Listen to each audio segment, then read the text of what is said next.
Hai guys, Assalamualaikum warahmatullahi wabarakatuh. Selamat pagi semuanya, ketemu lagi bersama saya Rena Yulia di channel Dosen Kece. Di video kali ini, saya akan menyampaikan tentang materi hukum pidana. Mata kuliah hukum pidana maksudnya.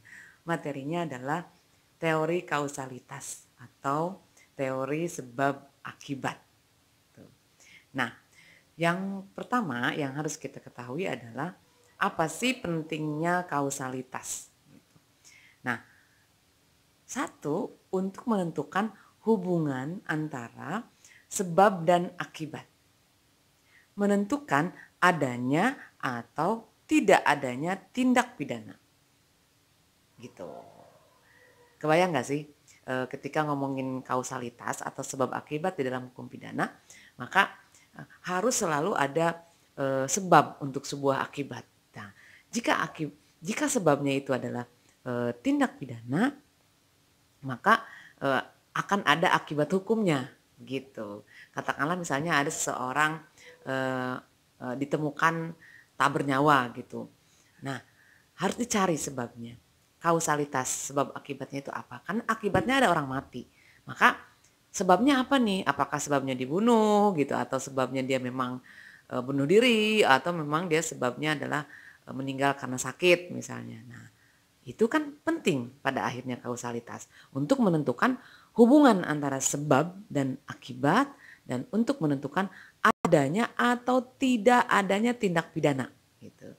Jadi kalau tidak ada sebab dan akibat, tidak ada kausalitas, berarti kan tidak ada tindak pidana. Nah, yang kedua, untuk menentukan pertanggungjawaban seseorang atas suatu akibat dari tindak pidana gitu. Jadi ketika misalnya ditemukan sebabnya adalah tindak pidana, maka tentu akan dicari pertanggungjawabannya. Siapa ini yang melakukan tindak pidana tersebut? Nah, ini menjadi sesuatu yang penting dalam sebuah teori kausalitas. Nah, yang kedua, kita lihat penerapannya. Nah, penerapan teori kausalitas ini biasanya diterapkan satu dalam delik material gitu. Apa sih delik material? Teman-teman masih ingat nggak jenis-jenis delik? Delik material itu delik yang mensyaratkan adanya akibat dari sebuah tindak pidana. Misalnya mati gitu kan, menghilangkan nyawa orang lain maka hilang dan sebagainya.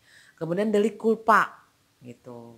Nah, ini juga biasa diterapkan di dalam sebuah kausalitas gitu. Lalu yang ketiga, delik terkualifisir atau delik dengan pemberatan gitu. Nah, ini biasanya contoh misalnya pasal 351 ayat 1 dan 3, kemudian pasal 354 KUHP gitu ya. Nah, ini penerapan dari teori kausalitas. Lalu ada beberapa teori kausalitas yang kemudian disampaikan oleh para ahli gitu. Misalnya von Bury gitu. Itu disebut dengan teori conditio sine qua non atau teori absolut gitu. Nah, ini merupakan teori yang menganut bahwa semua perbuatan adalah merupakan sebab dari akibat yang timbul. Dan setiap sebab dinilai sama. Bayangkan, semua perbuatan merupakan sebab dari akibat yang timbul. Dan setiap sebab dinilai sama. Jadi ketika misalnya ada sebuah contoh, seorang ibu nyuruh anak kecil, anaknya membeli belanja di warung, lalu ketika nyebrang ada Gojek lewat gitu, anaknya tertabrak, anaknya nggak tengok kiri kanan dulu sebelum nyebrang, Gojeknya juga ngebut gitu, akhirnya si anak kecelakaan.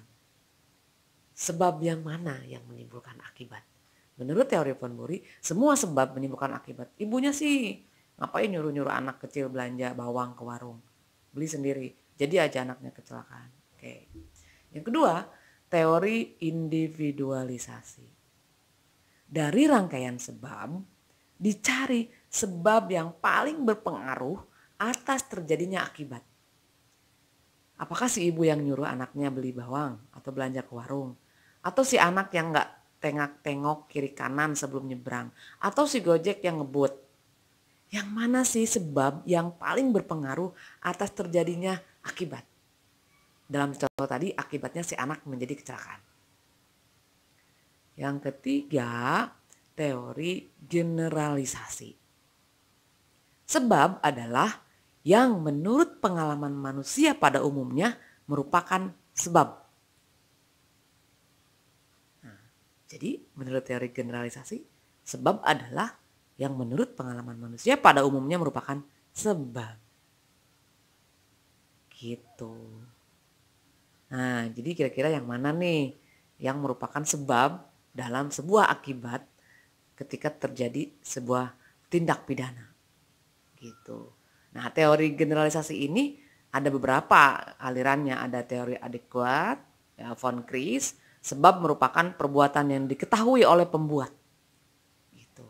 Nah, yang kedua misalnya teori objektif prognos dari Rumelin, dan yang ketiga teori adekuat dari Traeger. Nah, silahkan teman-teman cari teori-teori tersebut itu apa sih isinya gitu ya. Tetapi saya hanya ingin menyampaikan di video kali ini, saya sengaja bikin pendek videonya, materi tentang kausalitas atau sebab akibat di dalam hukum pidana. Gitu. Ini penting karena untuk menentukan hubungan antara sebab dan akibat, menentukan adanya atau tidak adanya tindak pidana, dan untuk menentukan pertanggungjawaban pidana atas seseorang dari suatu akibat tindak pidana.